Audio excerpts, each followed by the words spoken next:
Hey everyone, Joe here. Me, Tom, and Nate are all going to be live May 29th in London at the Rich Mix.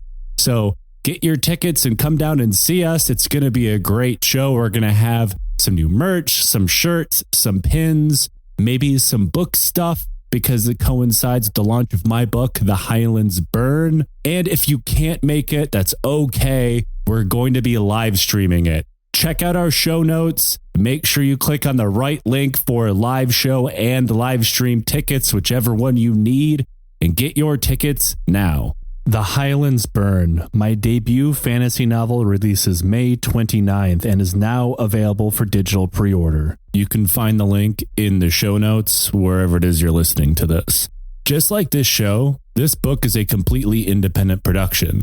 To the crack of rifles and the acrid stench of sorcery, a sudden invasion sweeps through the highlands of the Confederation. Incites peaceful village life breaks with the dawn. A sole survivor amid the smoking ruins of all that he held dear, Syat must make a choice. Is pursuing revenge against the mercenaries that took everything from him worth becoming one himself? As escape pushes him to the gruff embrace of the Foundling Brigade, he must learn to tread a path between his need to understand why his people were targeted for destruction and the new responsibilities of his soldier's life, even as each new encounter with the horrors of battle force him to confront the terrible cost of his oath. Before long, the shifting fog of war casts old certainties into a haze of doubt, while the stuff of legend seems as clear as day, and Syat finds himself drawn into a much larger conflict than he could possibly imagine.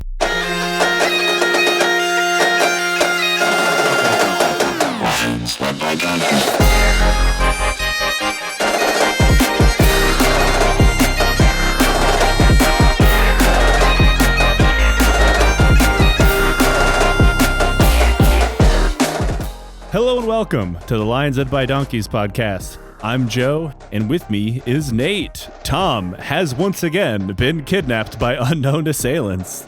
It may come as a surprise to you to learn that ever since 1960, every dwelling in the canton of Geneva has to have a nuclear bomb shelter. The good thing about those bomb shelters is that once you're in them, it's pretty hard to make noise and have people hear from the outside. Anyway, that's completely unrelated to Tom's disappearance. Yeah. Or possibly he's some kind of Irish werewolf. It is possible.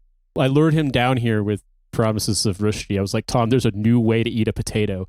And then when he got down here, actually, I did some cask of Amontillado. I won't say the thing. One time I was on a podcast with November, and I was talking about the cask of Amontillado as a joke, and I said, getting bricked up in the basement. And November's like, yeah, I know what that's all about. And I was like, fuck, shit. Should have thought better. Or as I brought up before, this is like when I was a child, but now instead of my mom and dad having custody of me, it's you and Tom. So I just get getting bounced back and forth on a weekly basis. It's happening all over again. Passing messages between your two parents. That's unfair. I don't think either of you guys are addicted to heroin. Oh, give it some time, dude. Come on. That's true. Your album did just come out. Yeah, I just put out a record with my bandmate, Stephane. I'm in a band called Second Homes. We have an album called Find a Way to Hate It. It's available on Bandcamp. It's pre-order. It'll be out May 5th. And you can get it in links in the show notes. That's how we do plugs. Instead of doing it up front where you're like, oh, I'm going to skip this fucking thing. These motherfuckers aren't going to let me hear ads. It'll never happen, even if it's ads for their stuff. I'm like, no, we're just going to introduce it into conversation. Yeah, it's called a complex ad ambush. Exactly. Getting put into an L-shaped ambush with Second Home's album on one side and dead ahead on the trail is my book, The Highlands Burn, coming up May 29th. If you get into an L-shaped ambush, you got to be really careful, because if you use anything like smoke or thermite, you might set stuff on fire. And if you set a grassy plain on fire, you might be in a situation in which the Highlands burn. Oh, you're so much better at this than I am. You were an officer after all. Well, I mean, yeah, if only I could, I always think about it, like, yeah, I was pretty good at PowerPoint, pretty good at organizing shit, I was pretty good at writing briefs. I really, really wish I had had enough time to go to jump master school, because it was very, very embarrassing to not being able to, like, know that, basically always having to be, like, basically a trainee when it came to, like, getting my rig inspected before I jumped. Like, I couldn't JMPI people, which means I couldn't be the departure airfield commander, which means I couldn't do fucking anything, because, but I did go to fancy helicopter school known as Pathfinder School, so. We all love getting our rigs inspected by our homies. I mean, listen, if you aren't JMPIing the homies, then you're missing out. You know what I mean? Imagine the dumbest people you went to high school with, aka me and Joe. They join the army and they go to airborne school, aka me and Joe, and they have to basically not kill themselves falling out of a plane. And so in order to do that, you train them how to do this, rig up their parachute. But someone who knows how to not die in a parachute has to inspect the rigging. And he's also the dumbest guy who you went to high school with. He's dumb as fuck, but he's basically been forced to memorize, 19 different index cards worth of like a speech called pre-jump. There's actually a formal name for it. I can't remember what it's called. Anyway, so and memorize like all 18,000 deficiencies that you can possibly find in the whatever the hardest they're using. It was a TA50 when I was in. No, that's TA50 is your gear. Fuck, what is it? T12, T10, T11. I can't remember anything. T1000, guy from the future. He's a cop. He's going to kill you. He's liquid metal. Yeah, I tried to jump from the plane holding a liquid cop and he just shot me. Exactly. He thought you were a dog. Speaking of getting your rigs inspected by homies, today we are talking about the 30 Years' War and the Battle of Rocroi. Have you ever heard of that, Nate? No, I haven't, but the 30 Years' War is always fun. It involves, not to spoil anything, but the legendary military formation as a tercio getting shot at point-blank range by cannons. Okay. All right. I'm in. That's the fun part of it. But first, 30 years of context. The 30 Years' War, sparked by a mixture of the Protestant Reformation, the resulting chaos of the decline of the Holy Roman Empire, and of course, good old-fashioned inbreeding, gripped Europe and spawned dozens of other conflicts like barnacles on a ship or the way that major cities slowly over time develop new police departments. Today in the saga of the 30 Years' War, we're going to be talking about the Battle of Rocroi, something that is much more important than another battle of a larger war. Rather, one of those moments in time where fundamentally things changed in the way that humans would kill each other for generations to come. What's interesting is I looked it up right after you said the name, and of course, because I'm in, a private browsing tab for the recording setup we have here, Google being fucking geniuses is like, well, you might be an IP address in the French-speaking part of Switzerland, but you're still in Switzerland, so you're going to speak German. So no matter what, I always get German results. And when I Googled Battle of Rocroi in English, I got Schlacht bei Rocroi in German, which means the slaughter at Rocroi. Yep. So that gives me a little indication of where things are going. Same in Dutch. The English article is just battle, and it's Bataille de Rocroi in French. So, but a good old Schlacht. Yeah. All my homies enjoy Schlachtgeschichte. In Dutch, it's Schlag. In English, it looks like it says slag. Oh, well, yeah, because there are those weird kind of, sort of parallels in between Dutch and German that always throw me off too, where it's like, that looks fucked up, but then when you actually hear it pronounced, you're like, oh, it's pretty close to German. I love to slag by Rocroi. Yeah. I absolutely love hearing about the command form of a verb that's pronounced like a racial slur. I love J's where there shouldn't be. I love... Give me more J's I need to pronounce as Y's. Give them to me. Yep. I love a battle that's also a slag somehow. Love to have a slag. I feel like that means something that I don't know. What, slag? Like in British English, it's kind of like a term, like a pejorative for a woman, perceived as promiscuous or just... Oh, Jesus, I had no idea. But the thing about it is, slag is definitely like he uses the term to mean like slut, but also to slag someone off in British English is like to insult someone. See, I learned something new every day. I didn't mean that in the insulting term. I was just making fun of the Dutch language. So I don't know if you were familiar with the actor, kind of ish comedian Danny Dyer, is a British guy, very like Cockney, the Southeast England kind of dude. Can't say that I am. He's had some viral moments in the UK because, for one, he, I think on Piers Morgan's show, referred to David Cameron as a twat. He once tweeted, I want to say it was after the 10th anniversary of 9/11. Can't believe it's been 10 years since them slags crashed into them towers. Still does my nut in to this day. Incredible. So this is not an exhaustive history of the 30 Years' War. This is something of a primer so we can understand better how thousands of French and Spanish dudes ended up shooting and stabbing each other on a field on a given day. Despite the 30 Years' War having a lot to do with religion, that was not everything. Some beefs, and honestly, most of them, religion was never actually that important. It was always secondary to politics and the church itself, which of course only used religious belief and the power that came with it as another means for political power. The two main powers we're talking about today, Spain and France, are famously both Catholic, which you would think would be important in the early 17th century, but it really wasn't. They're both Catholic, but they also hate each other and have competing royal dynasties and whatnot. They share a border. They're not Protestant. They can pat themselves on the back for that, I guess. But that doesn't mean they're going to like each other. Yeah. They actually dislike each other quite a bit, even to this day, which is... It's a thing. It's a thing, which is odd, because I guess Americans, we have this tendency to perceive a kind of like universality to Southern European culture, which, I mean, France definitely counts in some part. The Spanish think French people are rude and cheap. Are they wrong? Yeah, they're not wrong at all. Having just been in France and being like, wow, this place is so much less expensive than Switzerland and also so much more racist. I definitely understand. So shouts out to Spanish people. They put solar power on everything. Food is fly as hell. They eat dinner late, which I respect. They think black pepper too spicy. I actually think they're cool as hell. The two countries have been going at it forever at this point, with Spain generally coming out on top.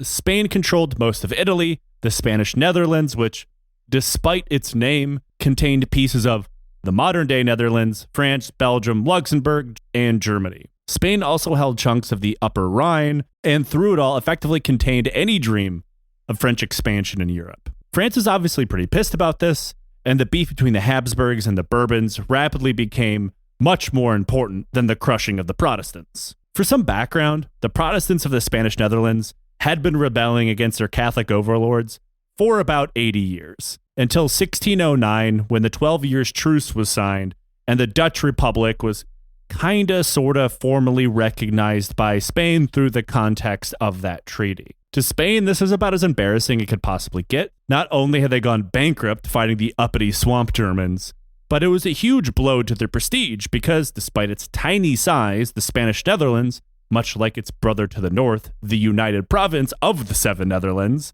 it was worth a lot when it came to trade, right? Like, this is not something you want to lose. Well, I mean, it's part of the kind of Hanseatic network, ports on the Baltic and the North Sea, and then you have the Rhine as well, which is this huge waterway for trade at the time. You didn't have container ships back then. Rhine is still really important for trade. It was even more important back then. But this truce was always temporary. It was not a peace deal. Even though attempts were made to iron out a final peace over the next 12 years, Spain was not having any of that shit. Their intention was always to go back to war. So pretty much, as soon as the 12-year truce ran its course in 1621, the game was back on, and the Spanish were on the attack the next year. And since the 30 Years' War had kicked off in 1618, that meant France saw an opening. Not open war against Spain, not yet anyway, but rather they began dumping gold and weapons into the United Provinces, the Dutch Republic, and Sweden, an ally of the other two, in order to fund the war against Spain. Obviously, the goal here is pretty clear. The same game that anyone else has ever had who does a proxy war.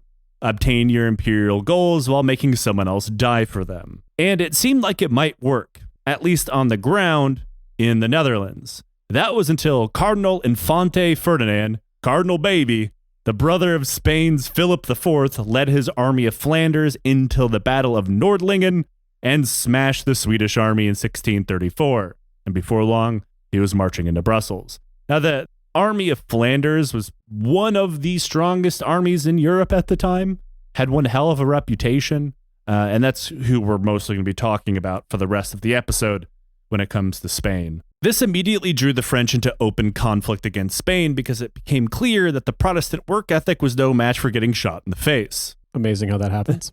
Hate it. This in turn led to the French invasion of the Spanish Netherlands, which failed, the Spanish invasion of France, which also eventually failed. There's also a strange tension between the Dutch in the Spanish Netherlands, but also in the United Province, which I'm trying really hard not to call the UP for simplicity's sake, because that just makes it Michigan. It sure would, wouldn't it? What happens is the Dutch really don't want people to know they're openly allying with one of the strongest Catholic nations in the world. The French don't really care that people know about them fucking around with Protestants, because on a long enough timeline, France will probably crush them too. But by 1638, they had taken more territories like Alsace and Lorraine, a region that will never become a tension point ever again, from the other Catholics. As the Spanish Army of Flanders got ground down and Ferdinand shouldered the majority of the blame for its setbacks, this led to him having what most people agree was a nervous breakdown. Rumors began to fly in the Spanish court that he was actually some kind of double agent, like he was going to marry into the Bourbon royal family through the French king's niece, and then take the Spanish Netherlands for himself as a French proxy. Aha. This wasn't true, at least as far as anybody can tell, but Spain was looking weak as their armies were getting stretched thin. They were losing. Portugal revolted, as did others, leading to their attention to be pulled away from the Dutch front, putting more pressure on Cardinal Baby Ferdinand, both administratively and militarily, until he finally drops dead from a stomach ulcer in 1641 at the age of 31. Aha. He literally got driven into his death by stress. I mean, whom among us hasn't felt as though that was the route they were on? He was 31. While I was on holiday recently, I reread one of my favorite books, which is a nonfiction biography of Arthur Rimbaud by a British academic, kind of a more like popular historian named Graham Robb.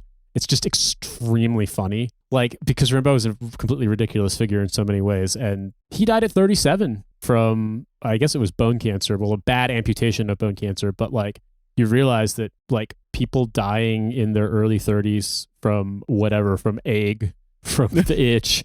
I have died from egg. Paul Verlaine died at 51. His son also died at 51. Like, that was doing pretty well in the timeline, you know, back in those days. And that was the late 19th century, early 20th century. That means I got like 3 months left. I am fully corpse mode at this point. I've been revivified. I've been hit with, you're out of Phoenix Downs. There is no bringing me back at this point. Like, this is my last go around, because I'm going to be 42 at the end of this year. Mm-hmm. So yeah, looking back, and I'm like, you know, I bet the air was clean as hell in the countryside, but you also just like, if a mosquito bit you, you would immediately die. Yeah, a chicken looks at you wrong, you start shitting blood. Yeah, exactly. You go to a restaurant and you're like, oh, fine, I get to have a delicious European meal, and like, you just immediately get cholera and die. Like, it's a bit of a minefield. I don't think people realize how short the human lifespan was back then due to stuff that we probably could have fixed at the time, but we're like, nah, just poop in that fucking water and then drink it. Who cares? Yeah. Shit in your water. All your friends are doing it. I mean, they are. Yeah. Ferdinand was widely considered the best and brightest commander in the Spanish Empire, in the main engine behind their strongest army, the Army of Flanders. And this is the Spanish Empire we're talking about. There's a lot of feckless idiots that have floated up into command positions. Like in all empires, or the concept of empires, on a long enough timeline, the army turns into a dumping ground for the fail sons of noble and rich blood. Thankfully, this doesn't happen anymore. No, never. But the Army of the Flanders wasn't exactly like that. Ferdinand had promoted men based on merit, which was strange for the day, which of course created a cadre of very capable men who were more loyal to him than anything else. This was something the incoming commander of the Army of Flanders, Francisco de Mello, a Portuguese general and longtime diplomat, just seemingly did not understand. See, he was more worried about winning the loyalty of Ferdinand's family and advisors than running the army. And the way he went about doing it was kind of shooting himself in the foot. Instead of leaving the Army of Flanders running as it always had, and the process which had turned it into a Spanish steamroller, he began giving out military appointments to Ferdinand's advisors elsewhere in the Spanish Empire, which were higher in social standing, but displaced them from the army's command structure, and then in turn replacing them with people that he liked. Understood. Just tends to go well. I always love to have, you know, like every good business, which like an army is kind of like a business, right? But like with command structures, and loyalties and promotions and demotions, I love to have a 100% turnover rate overnight. That means it's being run great. Going super fucking well. Yeah, exactly. Despite this, when he brought his army into combat in May, the year after taking command, he did completely crush the French army, killing thousands of French soldiers. But then he kind of botches his chance to reinvade France, knowing the French army had more in reserves, the court was better positioned, and he didn't want to overstretch himself. But things were about to change in France. Namely, Cardinal Richelieu, the chief advisor to the French king in everything, and pretty much the one man keeping the French kingdom together, dies. His death was pretty awful. A combination of tuberculosis, malaria, and fistulas, which made infected pus bubble out of his asshole constantly. Oh. Now, it should be noted this might be one of those horrible deaths that is sometimes written in history as a kind of like religious punishment to men who were unpopular. Sure. But it does seem he at least had the first two. So he still went out real bad. Jeez. Yeah, that sounds unpleasant. I'm not going to lie. I love to have the eternal shart. That definitely sounds like the death that one of his haters, and he had many, would have wished upon him. Exactly. And a lot of times when dudes like that are written in history, it always involves like their dick and balls swelling up and bleeding and their buttholes falling out. Yeah. You get the 16th century or 17th century equivalent of the opening skit of the Wu-Tang song Method Man, where they're just talking about various ways they could torture you. And one of them is also your asshole closed and keep feeding you and feeding you and feeding you. Like that, but it happened to you in real life and you're Cardinal Richelieu. Yeah, inflated Cardinal Richelieu. He got fucking Augustus Gloop. I sentence you to Augustus Gloopdom. He did get the cutting edge of medical care at the time. But what, tobacco and bleeding? Yeah, bleeding mostly. And it turned out this did not work. They used to use tobacco smoke as medicine, but it involved ripping huge hits off of however one smoked tobacco back then and then blowing it on the wound. That might actually do some things, because obviously like nicotine is like a vasoconstrictor, but I don't think that if you have tuberculosis, it's a great idea. Tuberculosis, malaria, and a pussy butthole. Which part are you blowing the smoke into at that point? Shotgunning hits of the tobacco onto, I don't want to go any further, because one of those routes brings you to madness. Normally you have to pay for that route. Yeah, exactly. Yeah, there's people with like very, very, very, very successful kink careers doing that, I guess. I like to do Richelieu play. Yeah, exactly. Well, you have to dress up in red and fucking smite your enemy's ambitions, and then you get the butthole tobacco smoke. The hardest part is contracting malaria. Richelieu was known to be one of the biggest powers behind the French throne and the Bourbon dynasty itself. He was also the beating heart of all of France's military operations. Like, everything ran through him. So with his death, Mayo began planning an invasion of northeastern France. His army was a combined force of 27,000 French, Germans, and Walloons, the funniest group ever. Walloons are culturally French, southern French people from what's now Belgium. I know that it's not explicitly tied to just French stuff, but when you think of like Charleroi and stuff in like southern Belgium, that's Wallonia versus northern Belgium is Flanders. Depending on who you ask, it could be the Greater Netherlands. According to a political party here in the country, whose leader counts David Icke as one of his biggest inspirations. I am intrigued by the idea of doing Dutch irredentism. Be like, they do exist. Actually, we deserve to have Indonesia back. I haven't seen anybody say that, but I have heard not a ton of people, but like say that like their weird uncle or grandfather says like, oh, we must retake Antwerp. Because it's basically like the German irredentists are like, we're going to have all of East Prussia back somehow. I mean, they were doing that as like political slogans into like well into the 70s. And then eventually like people, everyone who could remember, you know, sort of Greater Prussia died. And they're like, yeah, okay, that's fucking obviously Poland and Russia at this point. Speaking of weird Germans, so obviously Kaiser Wilhelm, the Kaiser who led Germany during World War I and was defeated, went into exile here in the Netherlands in the town of Doorn. And he died there. His House Doorn, is still there. His mausoleum, all that shit. I learned like last week that every June on the date of his death, weird German monarchists from the Reichsbürger movement all gather there. So I know what I'm doing in June, Nate. I got to go see these freaks. Get a field recorder and go talk to them. Yeah, I'm going to go see these freaks, man. I have to. I mean, I was thinking about this. Yeah, like, what would be Dutch irredentism? What would be the funniest Dutch irredentism thing? And it's like, to me, I think... reclaiming New York. Reclaiming New York. We also deserve a floating platform, like trade pontoon off the coast of Nagasaki. They long for the pontoon. Yeah, exactly. They could go make Dutch sea land off the coast of Japan and, you know, set it up as a sovereign state. Yeah, from my understanding of Dutch people, they mostly just do that, but in parts of Thailand until their wives they're on a business trip. But anyway. So this combined army was soon marching through the Ardennes and outside the French castle town of Rocroi, getting there in May 12th, 1643. De Mayo was operating with some very wrong intelligence that said the castle had fallen into disrepair It was barely staffed and hardly defended, so it was a bit of a surprise to him when his forces walked up only to get the piss shot out of them. It was perfectly well maintained and adequately garrisoned. So rather than walking right in, the Spanish got bogged down into a siege they had not planned for at all. Mm-hmm. France responds, throwing together an army under the command of Louis II, Prince of Conde, cousin of the king. Louis was something of the cardinal's hand-picked successor to himself as commander of the army. Louis was a normal man for his day and position. Since he was fourth in line for the throne, he was never going to become king. So he was groomed to serve the king rather than be served, if that makes sense. Yeah, I understand. And because of his standing, he fell in love with a woman who was not of like the right pedigree, so he wasn't allowed to marry her. Rather, he was forced to marry a 13-year-old because she came from a powerful family. Oh. Louis vocally objected to this marriage, and that obviously this doesn't work. It's the 1600s. So he got out of this marriage the only way he knew how. He accused her of cheating so he could lock her in a castle and ditch her. Louis is a piece of shit. Isn't history fun? Yeah, well, yeah. Who would have thought that the man fourth in line for the French throne was a real asshole?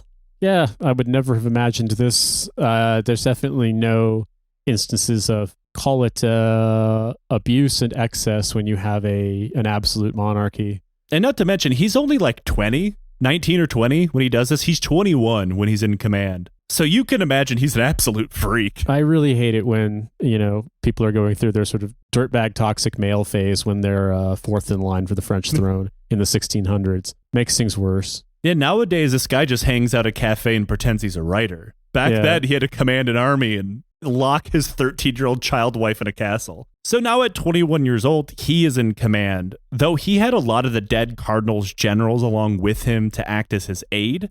So he is traveling with a group of dudes who really do know what they're doing. The same day he got word that Rocroi had been besieged, he also got word that the very, very gay king of France, Louis XIII, had died. It turns out that smoke enemas and milk are not good treatments for tuberculosis.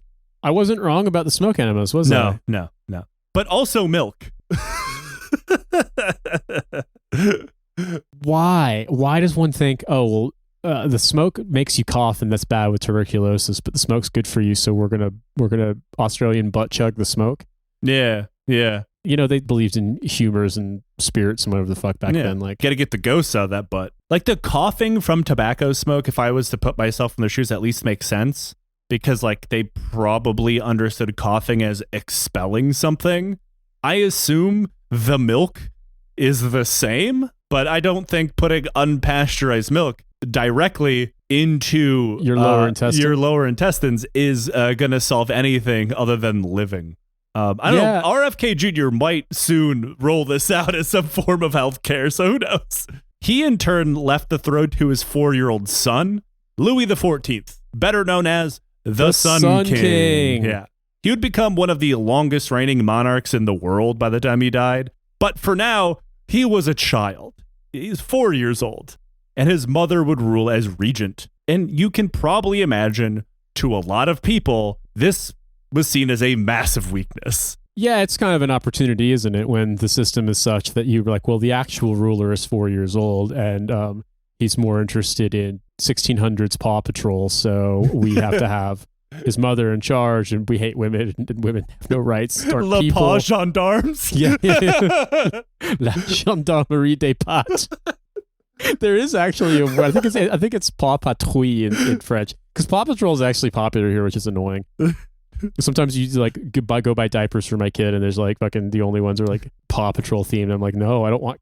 I mean, I guess you're gonna shit and piss on the propaganda, so great, but it's just kind of annoying. I don't like that. But yeah, I want to say it's Paw Patrouille, but I have to look it up because I try to intentionally. I like our version better. Yeah. La Gendarmerie des Pattes. That's great. Paw Patrol localization team, call us. This left Louis II in an interesting position.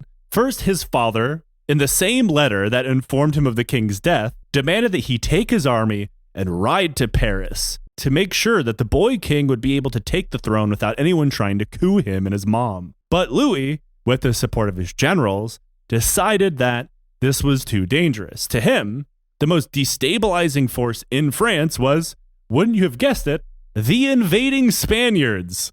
And the best way to secure the reign of the boy king was to secure France itself. But they couldn't necessarily agree on how to do it. And obviously the context here is he just ignores this letter. He goes to war in Rocroi. But he and his generals cannot necessarily agree on how to do it. Louis's generals want the army to ignore Rocroi and the Spanish fighting there and instead simply march north and gun for the Spanish supply lines. Once those are severed, circle back around and fight the Army of Flanders.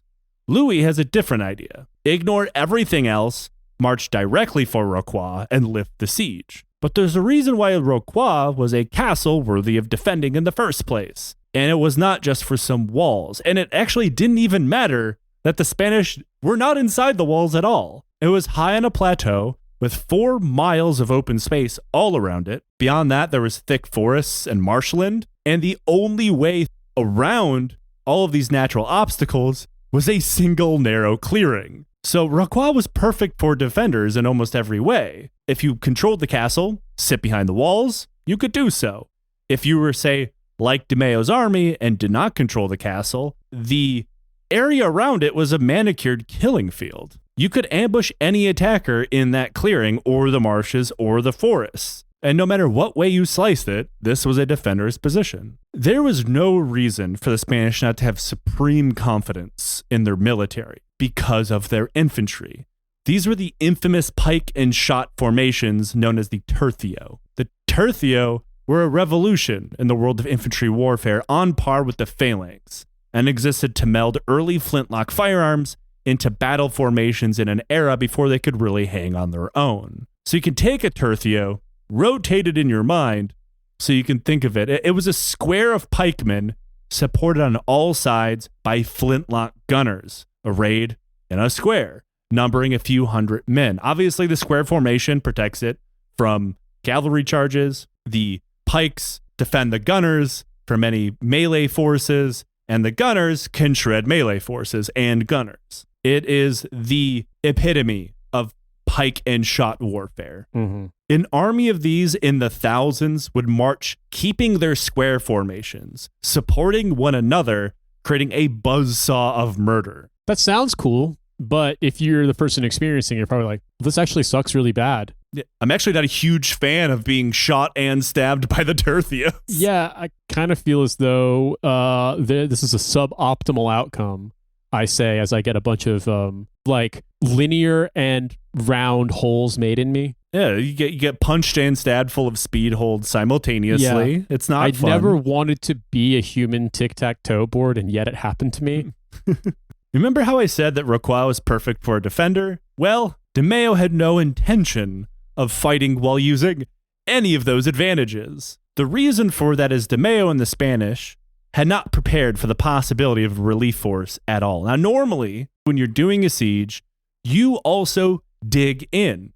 You don't just sit outside the walls, right? You not only dig in protections to protect yourself from the people inside the castle, but your back and your supply line. Or, in the words of the Wu-Tang Clan, protect your neck. One does, yes. Somehow the Wu-Tang Clan has come up twice today.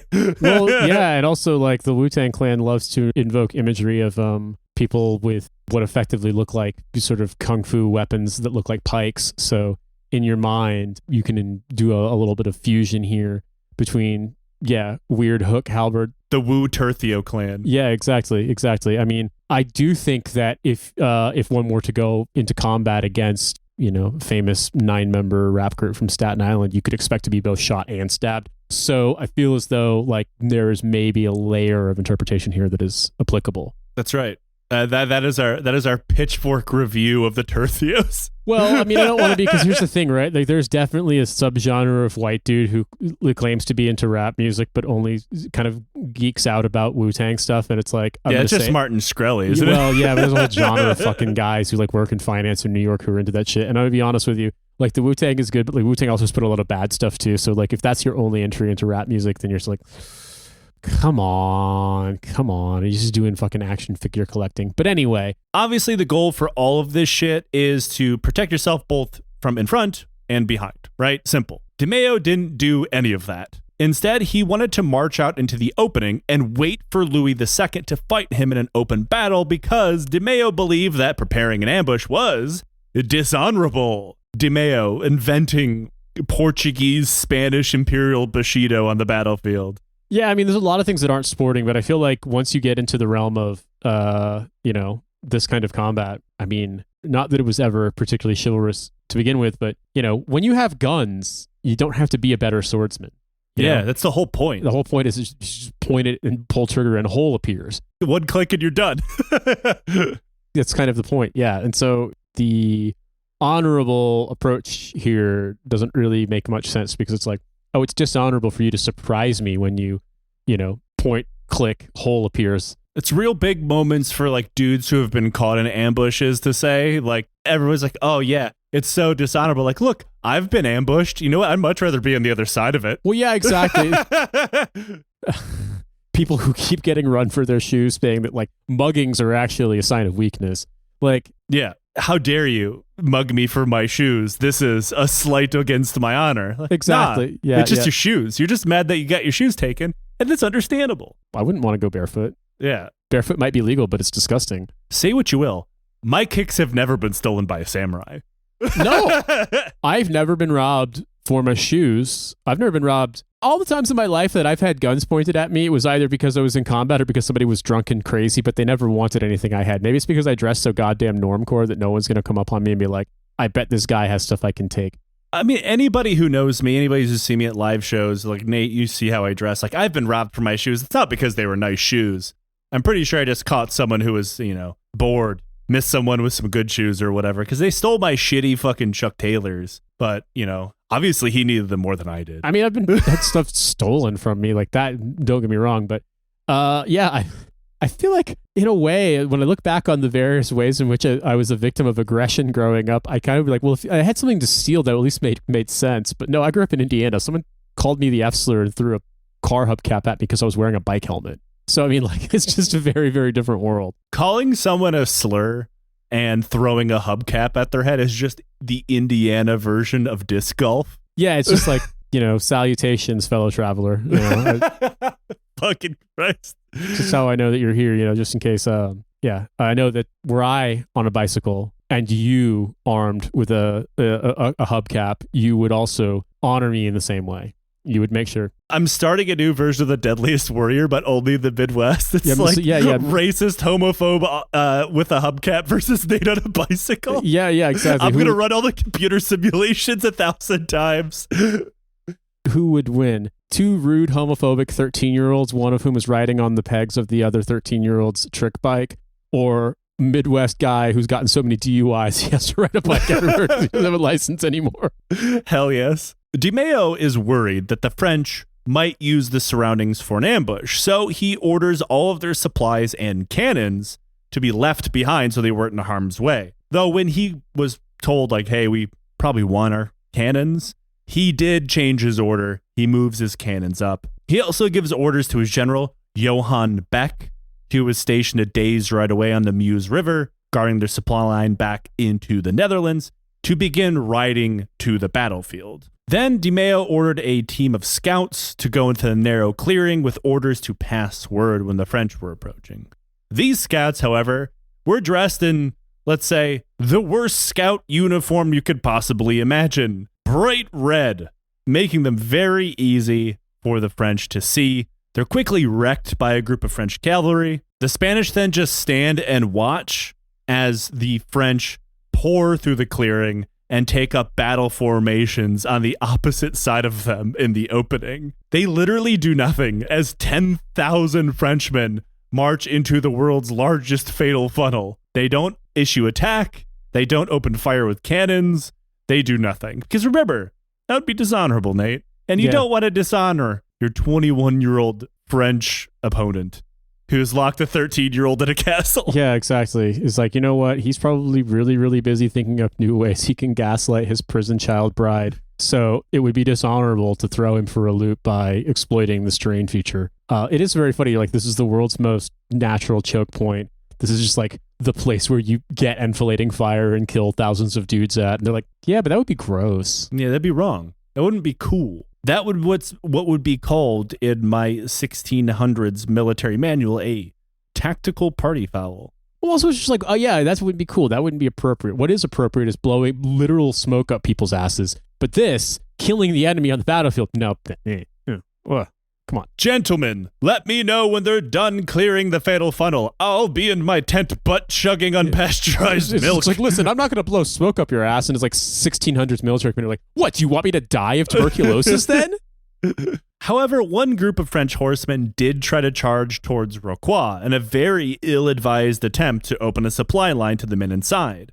And this charge, to my surprise, I'm sure to longtime listeners' surprise, was called off by Louis. He saw it out of the corner of his eye. He runs over there. He tells them, cut that shit out and get back in formation. And they do, which is pretty remarkable because whenever we talk about something like this happening, some random officer ordering a charge, it's always the small domino that eventually leads to thousands of dudes charging without orders to their death. Mm-hmm. But he regains control of his men. All right. A little tactical discipline. Okay. It's one of those strange moments of this show where like something good happens and we're like, oh, wow. Yeah, like your 21-year-old problematic boyfriend who is a patron of the gaslight and milk butt chugging company, and yet I mean so far is managing this formation. Yeah. Okay. Yeah. Louis II was not the only one dealing with subordinates who were kind of doing whatever they wanted, though. For Di Maio, that man was Fernandez de la Cava, the 22-year-old Duke of Albuquerque, which really just makes me think this is what happens if Jesse Pinkman was a noble. Yeah, I mean, I know Albuquerque is a place in Spain as well. Hence yeah, the of name course it of is, but it's not the New one Mexico. that matters to me, Nate. No, of course not. What matters is Albuquerque, New Mexico. Now, I lived in Santa Fe, New Mexico for 3 years as a kid. I've been to Albuquerque many times. What a fucking hole. It sucks. Santa Fe is at least okay. God, Albuquerque sucks. Sorry if you live in Albuquerque and you like it. Albuquerque, Bernalillo County in general. Albuquerqueians, Albuquerqueites. I don't know what they call it. It's like Duke City is what they call themselves. But that fucking, I don't know like what I guess even that, the Duke City is like, oh, so you're Dukies then? I don't know what they call themselves. What is the Albuquerque demonym? Help us out, friends. We will never use Wikipedia. I had a strange incident when I drove through Albuquerque because I used to make this. Yeah, you were like, I should have turned left here. Some rabbit punched out of the ground, stole my wife. Exactly. Every time I jammed a gun at him, it somehow went around the circumference of the earth and came back and pointed in my face. I was driving up towards Oregon for wildfire seasons when I worked for the Bureau of Land Management, cut through Albuquerque only once. And I was really hungry and I stopped, picked the first shitty diner I could find. And I went in and it was like an event for a local, like 2 nursing homes to meet up in a neutral area. And like, it was like senior singles night for the nursing home crowd. It was the strangest thing I've ever accidentally, and mind you, good for them. No shade on these senior citizens, but I'd been driving for 16 hours and was very hungry and sleep deprived. It's a weird thing to walk into. First, it sounded like you were like, oh, they're having a gang truce between the 2 nursing homes, but very Albuquerque situation there. Yeah. Instead, I just got the weirdest sexual old guy tension in the world. It's a whole bunch of old dudes trying to get laid. Good for them. Again, no shade on them. It's just a weird thing to walk in on. Yeah, I actually was driving to Santa Fe because I driving across the entirety of the United States to get from Alaska to Georgia. Not the Republic of Georgia. That would be even funnier. Love to drive from Indiana to Tbilisi. Yeah, exactly. You know what? I fucking dudes chased woolly mammoths the same distance. I'll do it. I don't know how I'm going to manage the Alaska to Siberia part, but I'll try. I drove from Anchorage down the Alaska-Canada highway and then all the way down the west coast, and across the desert southwest up to fucking Indiana to see my parents, then down to Georgia. And when I was cutting through, I will make this story short. I cut through to get from the highway goes towards Las Cruces, and I wanted to get to Santa Fe, so I took the cut through. I actually went up stopping in Hatch, not knowing anything about Hatch because I was 11 when we left New Mexico. Hatch is like the most famous place for New Mexico green chilies. It's like the only thing I know about New Mexican food. It was August, and I recognized the smell when I got in because they have these drums that you turn with a gas burner to roast the chilies. And I was like, oh, fuck, it's green chili season. And it was like $60 for like 25 pounds of chilies or something. Yeah. It was a huge... So I was like, fuck it. I had my cooler at that point was basically almost empty. I just put the chilies in the cooler and came to my friend's place in Santa Fe with like I was Marco Polo with fucking all these treasures because I'd gotten red wine in British Columbia, and I got in fucking chilies and Hatch. Dude, I bagged them and froze them. That lasted for like a year. Oh, yeah. God. If you have a chance to go to New Mexico, Albuquerque sucks, but Hatch chilies are insane. Anyway, we're approaching lunchtime as we're recording. We're going to go back to the 1600s. We're going to go back to Rocroi, but we just had to talk for a second because a guy's last name was the Duke of Albuquerque or whatever. This message brought to you by the Albuquerque Chamber of Commerce. The Duke of Albuquerque was a bit of a notorious asshole. He would argue with everyone and everyone over everything. He would ignore orders if he didn't agree with them. He would go off and do his own thing, regardless of someone's more important rank or social standing. Nobody believed he was qualified for his role, but his family was one of the most important ones in Spain. Therefore, he gets a command. And weirdly, despite the Spanish cavalry forces being split in half on the flanks, one on the right, one on the left, he was in command of both of them, even though he could only be in communication with the one that he happened to be standing in. Because he wouldn't appoint a subordinate to take command of the one he wasn't with, because that's the kind of guy he was. There you have it. I cannot split the command of my horses. They're all mine. This is actually a huge sin in the Church of Eastern Orthodoxy. Your horses must always be overseen by an officer. Yeah, exactly. You know what? There's hierarchy in the church. Yeah. Idle hooves are the devil's playground. Maybe this is the schism, right? Like, they're Catholic, so they're not followers of Eastern Orthodoxy. Right. Okay. Yeah, exactly. So this is a Catholic Orthodoxy situation. I don't know, the Western Orthodoxy. Western Orthodoxy? Yeah, sure. Yeah. It took literally all day for the French army to file in and get in formation, only just finishing by the time the sun began to go down. So this meant that it was too late to fight. Obviously, fighting at night, not a great idea in the 1600s. Arguably not a great idea now either, but way worse back then. The French army was not like the tercios of the Spanish.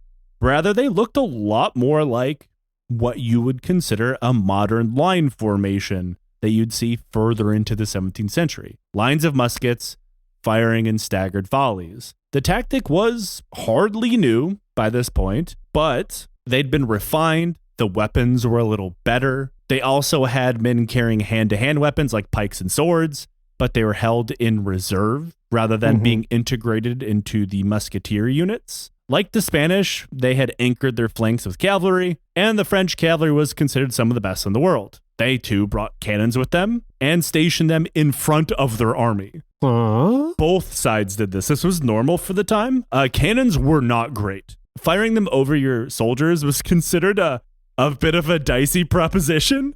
Right, I can see that, yeah. So putting them directly in the front, you might get captured. Who cares? Yeah, I mean, I guess that makes sense. Unpredictable objects, but there's also the part of me that's like, but they aren't exactly famous for being easy to move quickly. No, you would just leave them behind and your cannoneers would run. Because I mean, if you won the battle, you would take your cannons back. You get your cannon back. Yeah. Yes. So okay. I see. All right. The Spanish tercios were arrayed in the open field and fell under the command of the Count of Fontaine, Paulo Bernard. Bernard was interesting. He had started life as a commoner. He rose through the ranks based on his ability of stacking bodies and commanding others to do the same. And he was eventually ennobled over the years, but this was a long time ago. His glory years were way behind it. In the 1600s, commanding in the field, this man was pushing 70 years old. That's like 2 and some change normal lifespans in this era, I think. Yeah.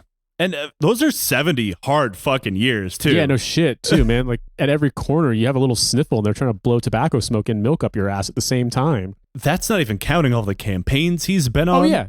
All the time. I mean, think about it. It's like the, bullets, swords, cannonballs, disease, malaria, cholera, typhoid, diarrhea constantly. Like, all of the things that would cause, like, just think about the number of orthopedic injuries that we still manage in our lifetimes. Right. The relatively small amount of time that we spent in the military compared to these guys.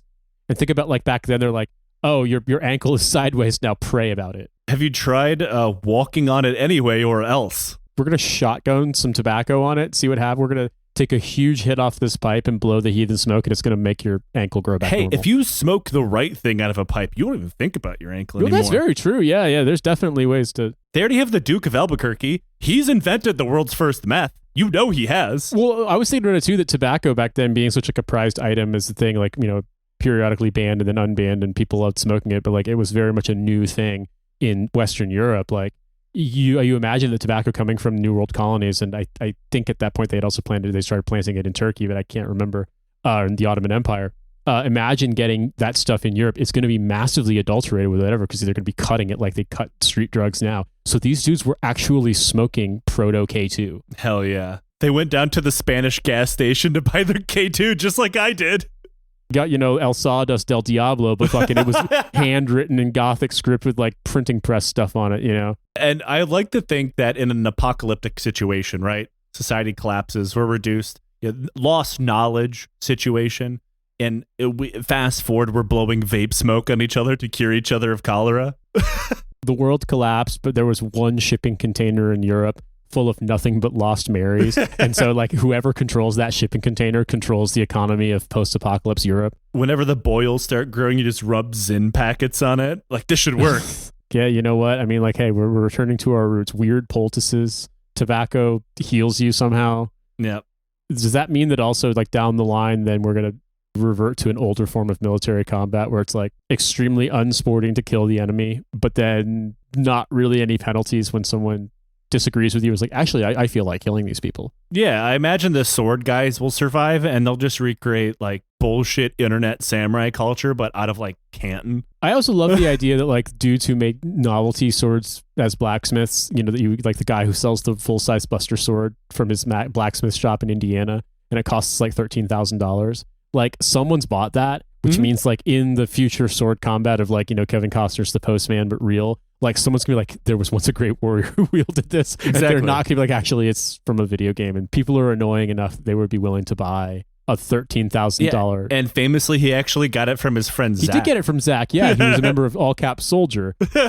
So there's something we've kind of accidentally stumbled upon here about Bernard as well.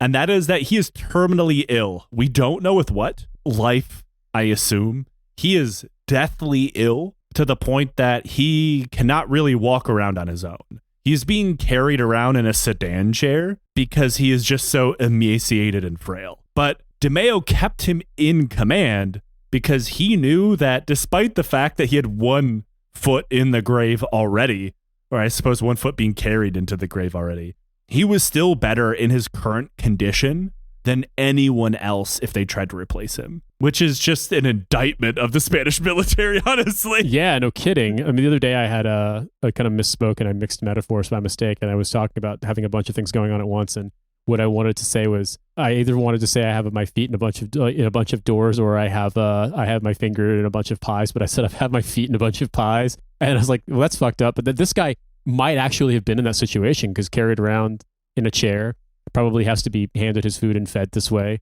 He may very well, they might have been like, you know what, the best way to treat whatever he's got medicinally in the 1600s is put your feet in some pies. Yeah, but they'd be like savory pies. Yeah. I mean, I would think that would be pigeons or some shit. Less harmful than some of the other stuff that they tried. They're like, what if we take out your blood, but we put really bad stuff in to replace your blood? That's going to be good somehow. We're going to replace your blood with unpasteurized milk. It's all we have. Yeah, exactly. Yeah, this cow's got to be milked and it's got to go somewhere, so it's going up your ass. That sounds like the most fucked up threat at like a reform school in America where they make you milk cows. Go somewhere. This is like scared straight shit in the fucking 80s. It's eventually going to be investigated. People are going to go to prison for abuse. They're like, yeah, we're going to reform juvenile delinquents by making them milk cows. And people are like, well, the fucking milk's got to go somewhere. But that's also 17th century medicine. That being said, he was as petty of a bitch as everybody else in the situation. Respectable. He hated the Duke of Albuquerque, Jesse Pinkman, for being a little shit. The Duke had tried to replace the old Count, constantly mocking him for being a cripple. As a way to get back at the Duke, the Count refused to station more musketeers near the Duke's cavalry to make up for his weakness. And this infighting to spite one another trickled all the way down. Alvaro Mayo, DeMeo's younger brother, who was a naval officer with no experience to speak of fighting on the ground, was given command of the Spanish artillery, which does make sense in context. He would know artillery, but because of his position as the brother of the commander, he could force the Count to do whatever he wanted. So out of nowhere, he demanded the Count send 500 musketeers into the forest to set up an ambush for the French. Now, the Count said this was a very bad idea because, by his opinion, the French were probably already in the forest and therefore would not be ambushing anybody. He would just be wasting 500 musketeers. The brother of the commander said, fuck you, do it anyway. So he does. The Count sends the musketeers into the forest, and on May 19th at around 3 a.m., they get slaughtered. As one does. It's like, there's the 3 musketeers, and you're like, cool, I want to be one of them. And then there's the 500 musketeers, like, you don't want to be one of them. If the 3 musketeers are cool, the 500 musketeers must be even cooler. They're like 230 times more badass. Yeah. We're looking to optimize our musketeer situation. They've definitely downwardly optimized their musketeer situation in this one. The French cavalry storms right through them. And then afterwards, the French guns begin bombarding the Spanish.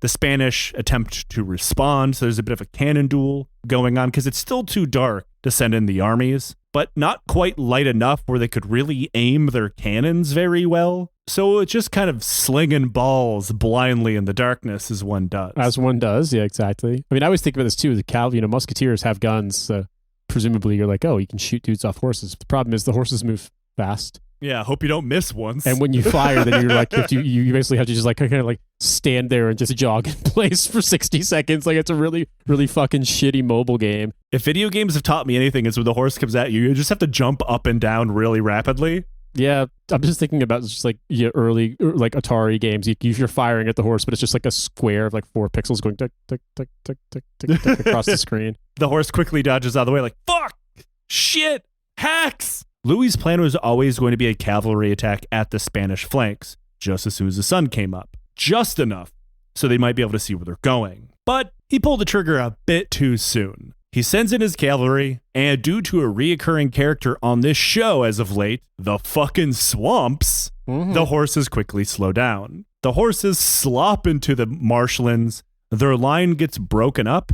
For people who don't understand why this would be a bad thing, obviously, this is melee combat. You want your cavalry force to hit all at once. You do this by making sure they march together, they charge together. If the horses are slopping ankle deep through a swamp, that breaks up the formation. Yep. So any attack they launch is going to be a bit fucked, right? The Spanish are able to force them back with their own cavalry under the command of Ernst Graf von Eisenberg. So we not only have a Duke of Albuquerque, we have an Eisenberg. Well, there you have it. Yeah, I mean, add an H in there and we'll be good to go. I mean, I was thinking first, I was like, you called Duke of Albuquerque Jesse Pinkman. I was like, well, shouldn't he be Walter? I was like, no, he's the Duke. He's not the king, Yeah, exactly. Yeah, exactly. We had to bring in a weird German cavalry commander to be Eisenberg in this situation. Does the Duke of Albuquerque wear like fucked up fake babe late 2000s clothes? He has to. He must, because back then the royalty dressed ridiculous. You know what I mean? So like, that's just how Albuquerque royalty dressed today. This victory causes a cheer to go up through the Spanish line. The tercios slowly begin to advance. The French guns fall silent as the cannon crews do what they do. They ditch them and run behind the main army, leaving the cannons to be captured by the Spanish. The battle is going terribly right from the start. Baron Claude Sirois then grabs the French reserve cavalry, launches a counterattack on Eisenberg, who at this point was just rolling right up the French left flank.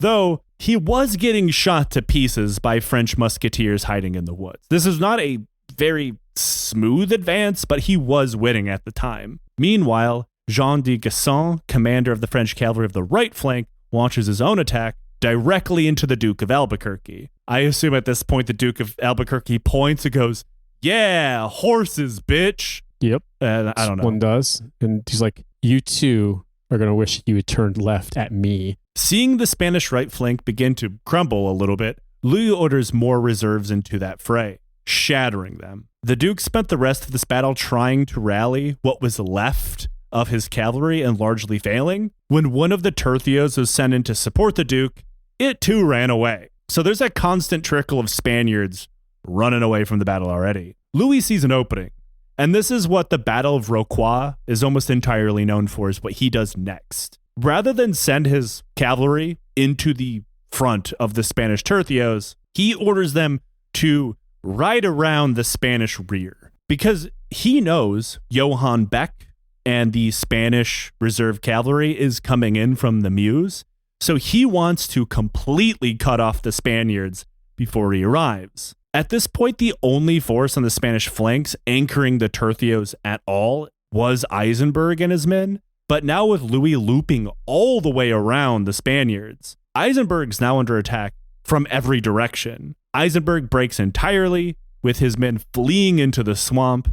Eisenberg himself is able to save his own life, but he is wounded horrifically. He manages to recover somehow, but he has to retire from fighting, which has to just make it a German guy serving the Spanish throne in the 1600s very sad. And a French dude did it to him too. Yeah. So insult to injury, literally. Now with the Spanish cavalry crushed and Louis riding around them, the tercio formations that made up the entire center of the Spanish army were surrounded. Di Maio at this point abandons command. He goes to hide inside of a tercio formation made up of Italians, proclaiming to them when he walks inside, quote, "I wish to die with the Italian gentlemen," which is a very motivating thing to hear from your commander.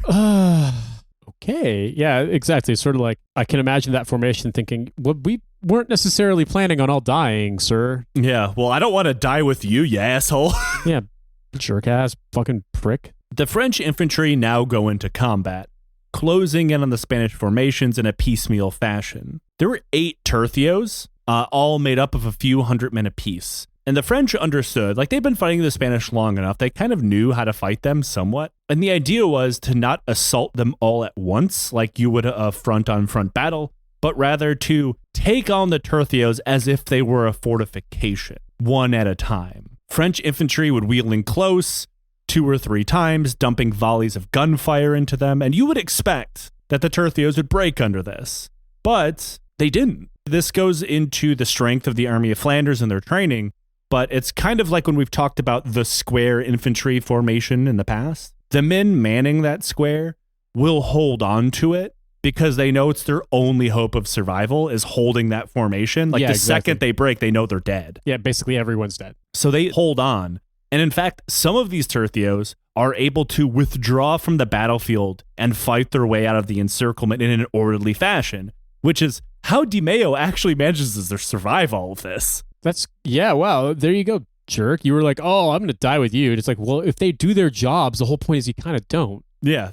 You do some turtle shit and get out. The Italians like, no, we're tactically turtling our way to the north. You can come with us if you want to. Yeah, exactly. We're pulling our weird head and neck inside the shell. We're doing the funny little like squat crab walk.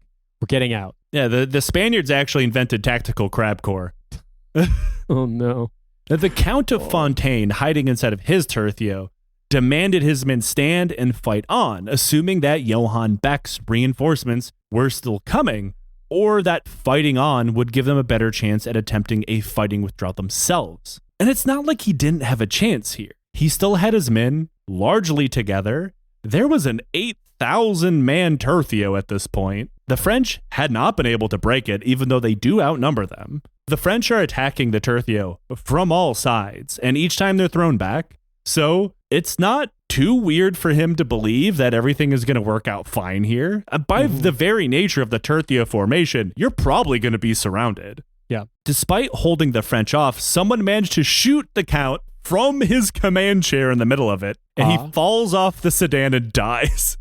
I see. The Count died waiting for Johann Beck to arrive, so you're probably wondering, well, where in the fuck is he? Well, he had actually shown up a couple hours ago. So Johann Beck and his reinforcements run into all the Spanish soldiers who had already fled from the battle. They tell the general the battle is lost and run rather than, go see what's going on. So the general looks down at the soldiers, figures they're pretty trustworthy, and leaves without ever even looking at the battlefield. Okay. We can always ascribe a lot to things were different back then, but this is one of those like, wait, are you serious? I think he was just looking for an out at that point. Yeah, I think that's clear, yeah. But still, it's just like... I've never had an officer believe me, an enlisted man, so thoroughly before. very rarely had somebody who outranked me that much believe me, even when I was like a captain. Yeah, this is the equivalent of me, like, let's say a private, running through the woods directly into the Joint Chiefs and being like, we gotta get the fuck out of here. Yeah, we gotta get the hell out of this place. Yeah, fuck, right. Shit. Sounds good, buddy. But yeah, it's like 4-star, 3-star, 2-stars, like random corporals like, this shit sucks, sir. And he's like, wow, I guess it does. That corporal has a very important point. Let's all go to the bar. Yeah, let us withdraw from the battlefield immediately. The Spanish had been holding the French off way longer than anybody thought they would. I mean, the battle's been going on for about 6.5 or 7 hours at this point. Finally, Louis orders his cannons, which had been recaptured.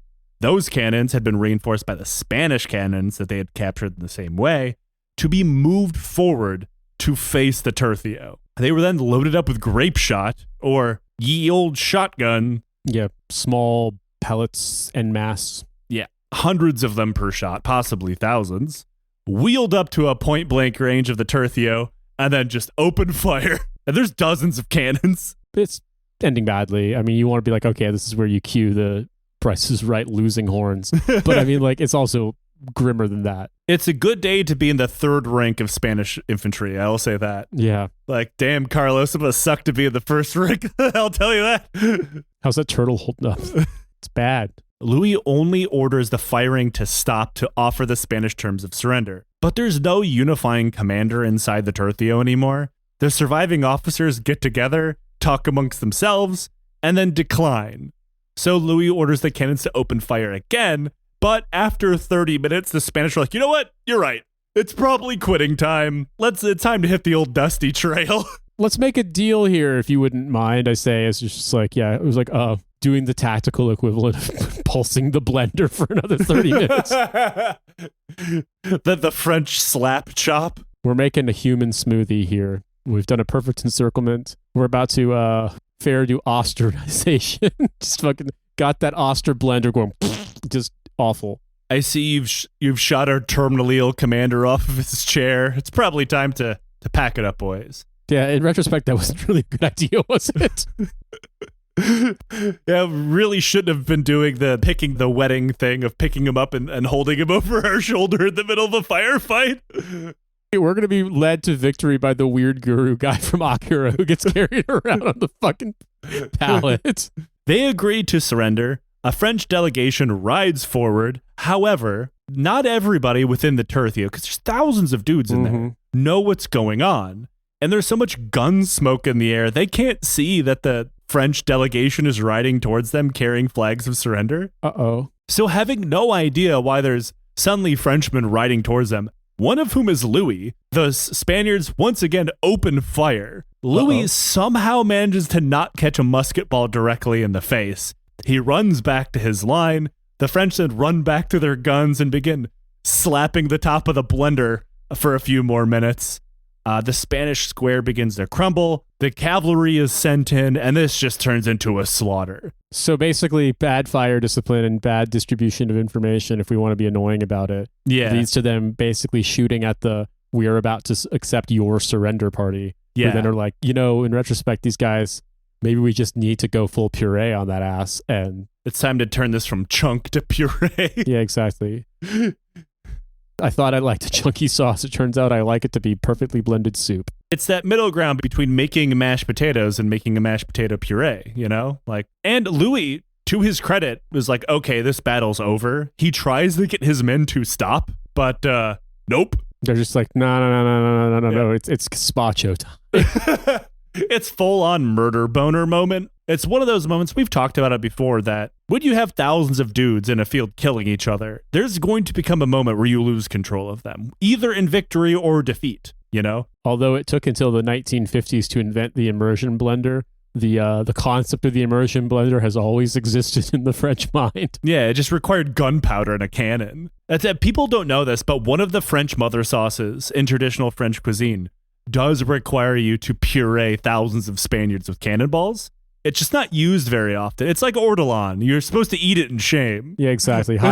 You wear a napkin over your face to hide your shame from God. As you slurp it up off the grass. Like, delicious. Yeah, that sounds great. By the time it was all over, the Spanish had lost 8,000 men killed. Wow. almost an equal number captured, but most of these guys would be ransomed back, as was custom of the time, and their invasion of France was over. People often like to frame the Battle of Rocroi as the turning point of the French Empire. That isn't entirely true. They still had some legs under them.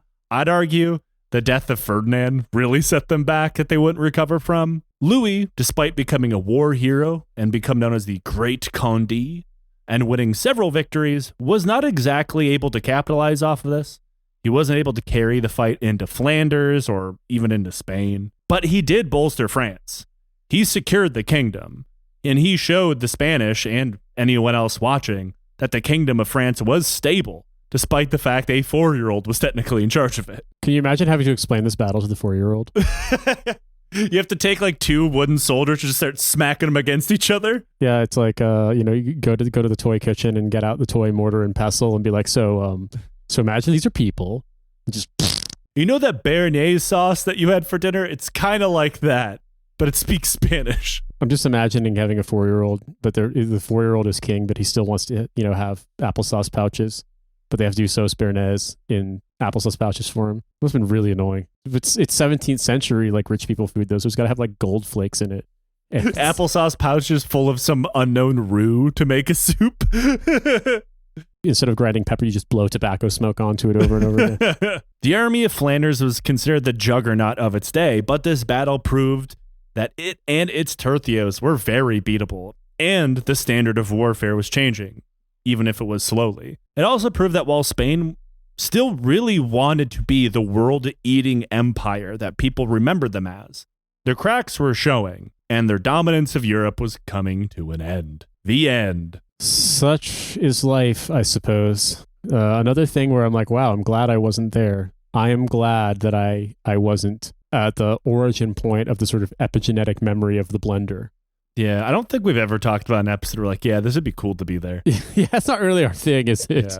No, not really. That's for other podcasts to do. Nate, we do a thing on this podcast called Questions from the Legion. All right. If you'd like to ask us a question, you can support this show on Patreon. Using the Patreon messaging function, you can send us a message or use the Discord, which you'll also have access to via Patreon. Today's question is, tell me a funny delivery story, either food or mail. I have one. I've told the story before after I moved to the Netherlands, where the Dutch PostNL, was just throwing my packages on the balcony and saying they delivered them, but not telling me they're on the balcony. That went on for weeks. I've already told that story before. But my second or third day in the country, I didn't have groceries yet because I was staying at a shitty Airbnb and all this other stuff. So I ordered food, right, from a nearby place. Delivery guy shows up. He's hitting the button. He's hitting the button to the wrong apartment, first of all. Yep. So I am not hearing it. He begins sending me incredibly hateful messages through the delivery app. And I don't notice them because I'm listening for the doorbell. Finally, I look down, like, oh, he's at the door. I go down to the door, I open the door. He launches into the most racist tirade I have ever had directed at me about immigrants to the Netherlands. And mind you, this man was not Dutch. Yeah. I mean, and I was just kind of like astounded. And I was like, bro, you were hitting the wrong button. It's like, no, it says right here, it's this address. I'm like, it literally does not. And I showed him on mine and I compared them. Like, you were hitting the wrong button. And he defaults to screaming at me about immigrants again. And it was just a great welcoming banner to moving here. But it was very funny. It must be like in any of the immigrants who go to the United States only to have another immigrant tell them they did it wrong. Yeah, I mean, it was one hell of a moment. My partner and I were in Marseille with our daughter during the holidays, and something that doesn't really happen here, or at least not to the same extent, certainly not in Geneva, was happening to my partner, which is every time we went into a store, she was basically getting racially profiled by the security guards who were also black. And it's like, this happened like basically she's getting shadowed in, everything from like Relay in the train station to like, Monoprix, Aldi, stuff like that. And it was just weird, I guess, because it's a thing that we haven't really experienced. I mean, I've gotten so many goddamn random shoplifting checks in Swiss grocery stores. I don't know why. I'm always the person who fucking triggers it, but doesn't really happen to the same extent. You know why. They don't trust gingers. Well, it's like at the checkout, sometimes they want to look in my bag, but most of the time it's an automatic thing. Like the key, like self-checkout just pings me. Like, yeah, that's how it works here. Yeah. They get alert. It's like how X amount of however many people have to be checked. At Lidl in Marseille and also at Monoprix, you can't leave if you do self-checkout until you basically like you have to scan like a security door, or you have to show your receipt to a person and they check it. Yeah. Like that's not how it is in Switzerland. Like every now and then you get randomly checked, but most of the time the door opens for you because like there's an infrared thing. Delivery story. I have so many annoying long ones that are funny in some ways about Royal Mail because it's a nightmare, and how I learned that they have if a parcel is undeliverable, the black site. It goes to a black site in Belfast, which means they basically have to transport it on a boat across the Irish Sea, so you can't get it unless you live in Northern Ireland. But I'll give you a funny one. I don't know if you recall, maybe you saw it because it just briefly got shared on Twitter about 2 years ago, but there was a TikTok where a guy was interviewing people, and he was interviewing this like South Asian but very South London dude who's like, wearing a neck gaiter and like, off his scooter, but he's just like hanging out like, and he's a delivery guy. And sort of asking about stuff, and the guy was like, I can't remember what it was his thing about, like what prompted this, but the guy was like, I just love chicks so much, and it's like the more you love God, the more you love chicks, It's just like you got to give your faith to Allah. It's like it's just, but yeah, man, the more you love God, I just love chicks, man, and you're just gonna love chicks more. The stronger your faith is, and everyone's just like, what the fuck is this man saying? Anyway, I ordered delivery one time when I was back getting rid of like the last bits of clearing out our old home before we could be done with the UK. And that guy was my delivery driver. Nice. And he shows up and I always tipped because British people typically don't. And like, I just try to make sure that I tip people. And so I think I gave him like £4 or £5, and he shows up and he goes, cheers, bruv, tips is bombing. And then I was like, bombing, like great. And then I was like, oh yeah, cheers, mate. And then I was like, that was that guy. You're the famous Deliveroo man. The more you love God, the stronger your faith in God, the more you love chicks. That's you. And I was just like, what the fuck? Because when I saw the video, it kind of looked like Walworth Road, like that area of near the river, South London. But that also could be anywhere in London because frankly, like it all kind of blends together unless you do a big landmark. But yeah, that was my fun delivery story. The other ones are mostly just having to call Royal Mail's business customer service and get condescended to by people with northern accents. It's like, calling like the fucking Hobbiton Shire, and they talk to you like you're a fucking idiot because you're a foreigner. But I don't have any other good ones. Normally they're pretty chill here. I do have one of my local mailmen who brings candy every time he delivers packages to me, which I never eat. I'm not taking candy from the strange mailman. And another situation where I live on the ground floor. And there is an elevator in my building, but the delivery people obviously don't like to use it, or they most likely they just have so many packages, and so little time that added 5 seconds is really going to fuck them. Is almost certainly what it is, and I don't blame them for it. Like, so they default to just hitting my button because they know that I'm home, because like I work from home, and I get my entire building's mail. And then I wait until 5 p.m. when I know everybody's off work, and then I deliver it to all of my neighbors. Oh, look at you. You're integrating. They're all like, why is this guy I'm assuming is Turkish at my door? But Nate, I do believe that is a podcast episode. Yeah. Again, if you liked this show, consider supporting us on Patreon. And if you really like this show, we are doing a live show on May 29th in London. The tickets are in the show notes. If you can't make it, you don't live in the UK, or you don't feel like jumping on a train, we're live streaming it. Yes, there's video on demand if you can't watch it during the show itself. There's also tickets for that in the show notes. And if you really like me for some reason, my book, The Highlands Burn, is available for pre-order. It comes out May 29th. Nate, plug your stuff. Shouts out to my friends. No Gods, No Mayors are doing basically 3 performances over 2 days in London at Big Belly Comedy, April 24th and 5th. There, I will put a link in the show notes for that. That's available. I also am the co-host and producer of Trash Future, What a Hell of a Way to Dad, again, Kill James Bond. These are all fun shows that have free and bonus content. I'm also one half of the band Second Homes, and our debut album, Find a Way to Hate It, is available for pre-sale right now on Bandcamp and will be released in full on the 5th of May. So check that out. We will put some links and you can listen if you want to hear. Instead of singing to annoy Joe, I'm singing to annoy you and the world. That's right. That's called a glow up. Everybody, thank you so much for listening. Leave us a review on wherever you listen to podcasts. Tell your friends. We're an independent show. We have no marketing. So let everybody know about that weird shit you're listening to at work or on the bus or whatever. And until next time, blend those Spaniards. Yeah, you want the blender to go instead of